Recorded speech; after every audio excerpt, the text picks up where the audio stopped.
everybody, Backyard Bullion here. Now last week we did a video all about vaulting gold and silver and why I don't think it's a particularly good idea. It just doesn't match my expectations for what I want to achieve from my physical gold and silver. It's all about holding physical gold and silver for me. However, I will concede that there are quite a few positives that I didn't necessarily focus on in last week's video that you can get from a vaulting service. So to balance the books, so to speak, I want to talk today about some of those positives, and hopefully that will glean a lot of extra information for those of you out there who might be new or a established stacker as to what you might want to achieve with your gold and silver and your vaulting potential if you are interested in that. I do want to reiterate my point, as I always do, that I'm not a financial advisor, so any financial decisions that you make are yours and yours alone.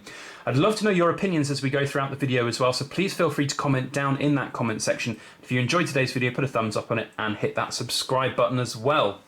Now, vaulting gold and silver, I want to make a distinction here between, and it's a really important one as well, between taking physical delivery of your gold and silver and then taking it to a safety deposit box, as opposed to actually just having it in a vaulting service to begin with and never taking physical delivery of it. And the really important thing there is about not actually taking physical delivery of it, because you will save an awful lot of money on shipping, on postage, insurance, and also safety deposit fees, safety deposit box fees. You know, if you go down to your local bank, it's not very many of them nowadays in the UK. I think they're a little bit more popular in the US, but still their services are not cheap.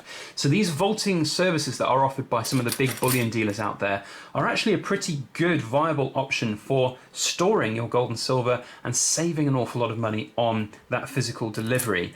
Now, you know, we're talking quite a lot of potential savings, certainly if you have a larger budget. You know, this 100-ounce bar here that we are looking at, this is, what, 3.1 kilos, just over 3.1 kilos worth of silver.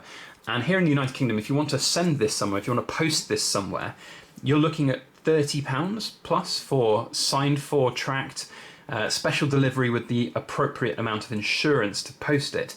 So, you know, that's quite a lot of money, and especially if you've got more than one. If you're a slightly larger budgeted stacker, then having these things will soon add up in terms of that shipping, especially if you're, you know, if you're buying it for delivery, you take delivery of it and then you're sending it back to the dealer to sell it on to them as well at some point in the future. You're spending 60 quid on just one bar to get that bought and sold. So that's a potential quite large saving. You know, you're talking about 3 ounces worth of silver potentially to actually just own this bar physically. So that's definitely one thing that you can save money on. And then also, of course, insurance. Now, one thing that some people pointed out, rightly so in last week's video, is that obviously owning gold and silver at home is risk. You have, you know, risk, leveraged risk in your home based on how much you want to take on, how much gold and silver you want to have. Now, of course, gold and silver can be hidden very well in the home, and you can have safes and lock boxes, but ultimately, if you're robbed and that gold and silver is gone, it's gone. And yes, it might be insured, but I've heard horror stories from different people who have been burgled or robbed and not been able to get insurance payouts because they didn't keep their records up to date, they didn't keep photographs, recent photographs of their security measures. And a lot of these insurance companies, certainly if you've got larger collections, they will require quite significant amount of work for you to do for your stuff to be up to date and insured with them. You know, I'm not here to sort of besmirch insurance companies, but at the end of the day, they make their money by not paying out various policies. So to really get, you know, that's a worry, I guess is what I'm saying. So by not having this stuff physically delivered and having it sitting in a, you know, bullion dealer's vaults, they will have their own insurance. Now, again, this is, I don't want to be focusing too much on the negatives in this video. I want this to be an overtly positive video. You are reliant on the insurance of what people say in other companies, which I guess is a sort of certain concern. But for the bigger businesses out there, you know, they have a real reliable, you know, the big brands, they have a reliable reputation to look after, and for them it is important to have the right appropriate cover in place, and there's often a lot of audits that go on of those services. So, you know, you're pretty safe with the big boys on the market. That's I guess what I'm trying to say. And of course their security is going to be significantly better than perhaps just having yours at home. And for example, if you're just at home and somebody burgles and they put a gun to your head, of course you're going to open the safe, and it's just not worth not doing. But, you know, a big bullion company that's got a vault in Switzerland, you don't hear about those getting robbed too often. So it's very, very safe and secure in that sense to have your gold and silver vaulted with another company. So that's one of the biggest positives that can be out there. Another positive which comes from not taking physical delivery of your gold and silver relates specifically to silver, I suppose, for us in the EU or the UK more specifically, because the stuff that you see here, the stuff that we all know and love, silver, is taxed pretty heavily in the United Kingdom. And even in the EU, for example, you can buy silver from places like the European Mint and Belgium and various other dealers in Germany. But bars, for example, big chunky bars like this will have full VAT tax on them.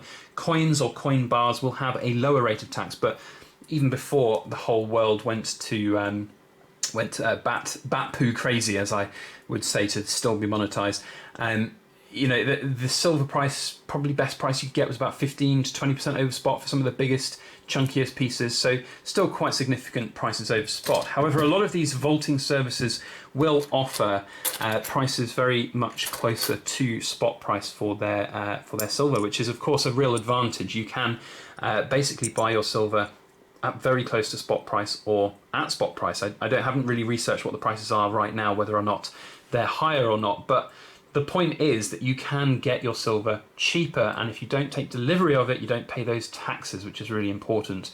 And that's probably the single biggest saving. It can save you an awful lot of money, and you know, taking physical delivery is great. And for me, that's what I want to achieve with my gold and silver. I want to actually have something physical that I can use in the event of a brown stuff bat poo world. But you know, whether that's something that's actually likely going to happen and we'll need to have a barter economy with gold and silver, I think it's fairly unlikely. So a lot of the positives come out from not taking delivery of this stuff. You don't have to worry about insurance, you don't have to worry about storage, you don't have to worry about taxes, which I think is really important. The next thing to talk about is fractional side of things. So one of the great things about vaulting services is you can have these big bars, you don't have to worry about the delivery. But if you're a small, and that's great if you're a big budget stacker, but if you're a smaller budget stacker and you don't necessarily have, you know, a safe place to store stuff, perhaps you live in shared accommodation or something like that, or if you're just you know, safety concerned, safety minded, and you don't have the biggest budget, you can get fractional gold and silver at a lot cheaper prices. You know, fractional gold especially is one of the most expensive premium pieces of gold that you can buy. Fractional silver is probably one of the most expensive premium pieces of silver that you can buy out there. So to be able to buy just, you know, a 1/10 ounce of gold or, you know, ½ ounce of silver or just 1 ounce of silver at once, you'll of course be able to do that a lot easier on vaulting services than you would by going out. So this one here is 1/10 ounce of silver. You can see really very small coin indeed, very thin. So you can see some of the benefits there of being able to have this fractional stuff. You'll be able to save small amounts over time. You can do it whenever you like. You can just top up your account. You can get those small 1 gram bars, ½ gram bars. Some services even offer, you know, 1/10 of a gram denominations, and you can top it up as and when you might need, which is of course a real benefit. So in terms of it's really only for the big stackers, that's not always necessarily true. You can very much, as a small budgeted stacker, take advantage of some of the things on offer like fractional gold and silver. Now the last point that I want to make is about record keeping. So I have a rudimentary record keeping system for a lot of my purchases. I have the vast majority of my gold, for example, will have these little capsules with a sticker on the back saying where I bought it, when I bought it, what its weight is, and how much it cost me. I also have a kind of Excel spreadsheet, which is of course showing, you know, everything there. But I'm not the best at keeping records. I try and keep, obviously, the gold side of things up to date as best as possible. In fact, have I got the capsule for this one here as well? Yes, I have. So this one, look at this. Nice price paid for this one when I bought it. But you know, it's not that easy to keep track of things, and if you forget to keep track of things, or you just neglect that, for example, and you're buying secondhand off the Silver Forum or eBay or various other places, or just even in person at local coin stores, often you won't necessarily have a digital receipt for these things that's easy to look up and find how much you paid for things. However, with a vaulting service, you can very quickly and easily see what you've paid for things, when you've paid for them, how you've paid for them, and be able to record keep a lot easier. So it does really help you in that sense, be able to keep up to date with what you're buying, how much you're buying, and obviously all of the other things. So for me, gold is a lot easier to keep record of because obviously there's a lot of fewer pieces. But for example, silver, You know, I bought all of these fractional pieces here. Gosh, what, 2018 I think I did, from goldsilver.b, I seem to remember. Goodness knows if I could tell you what I paid for them. I know an approximate number for what I paid for them, but I could not tell you for love nor money what the original price was. And to find it would be a right ball ache. It would take an awful long time to dig through the receipts, the digital copies. Of course, even when I do find them, it will be paid for in euros, so I'd have to look up the exchange rate at the time that I purchased it and do a calculation. You know, for the point I'm trying to make is I'm not very good at record keeping, and I could have done a better job at it when I bought these, but I didn't. And it's, you know, it pays if you are really down to the numbers and you want to know exactly what you pay for everything. Then a vaulting service will be very, very beneficial for you to be able to get that record keeping under wraps. Now, there is one other point which I want to make, and I've kept this point for last, and that is around conditions of coins and original mint packagings. Now, I'm going to commit a little bit of sacrilege here. This bar here, by the way, I bought not as a longer term investment. I bought this as a melter, so I have absolutely no qualms about taking it out of this original mint packaging, this little plastic film that's around the bar. Now, that's one thing that I want to sort of put in as my last point for vaulting services. If you're buying predominantly silver and you take delivery of your lovely coins and they develop milk spots, or you touch them and they develop these horrible marks, then that is, of course, a real disheartening thing for a lot of stackers, and it can actually destroy some of the premium value on some of the coins. So if you've got Queen's Beasts, which are of course nice premiums, then their premiums will just be eroded away from those milk spots, and that's not a very nice thing. With vaulting services, of course, you don't have to worry about that. You don't have to worry about damaging your coins or bars or taking things out of original mint packaging and ruining. Wow, look at that. Look at how that shines as soon as you take that plastic off. I personally don't mind taking things out of original mint packaging, but some people will think that I've devalued this bar somewhat. To me, it's not devalued at all. It's still very pretty. It will be one day melted down most likely, and if it's not ever going to be melted down, then it will just still stay in my perma stack, so I'm not bothered. But you can see I'm already getting fingerprints all over it, and for some people that is a big thing that they don't like.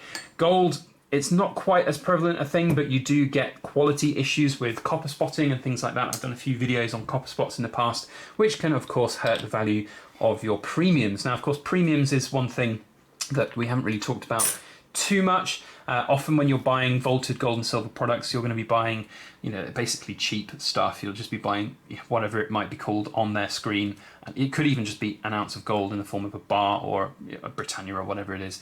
You're never really going to physically take delivery of it, so the premium on whether it's a premium coin is just irrelevant. So there's a lot of positives there about condition, about insurance, postage, and fractional purchasing, which I hope balances out the views I have on it. Now, I do want to conclude today's video saying that now that I've talked about both the positives and the negatives of vaulting gold and silver, I still very much am in the camp of physical ownership. I genuinely really am, and I don't mind sharing that opinion. Some people think that if you're out here on YouTube land making videos that you have a duty to share, an unbiased opinion, but I genuinely am a physical ownership person. I don't think that having numbers on a screen is why you should be buying gold and silver. That said, as hope you can see from today's video, there are a lot of positives that are out there for vaulting services. So I'd love to know your opinions. Has this video changed your mind? Have you looked at what I've been saying in last week's video and this week's video and are now for vaulting? I'd love to know. It'd be really good to get a good fun discussion going down in the comment section. That's one of the reasons why I make these type of videos, so that we can have that fun discussion. I'll see you down in the comments, and if you enjoyed today's video, you know what to do. Hit that thumbs up button. It helps everything that we do here on the YouTube channel. And if you want to see videos from us in the future, then make sure you hit the subscribe button with that little alarm bell, and you'll get notifications when videos go live. Otherwise, let's just finish the video with a usual shout out to all the healthcare key workers and everybody out there who's just trying to get back to a normal life, because a lot of people are going back to work right now and it's hard.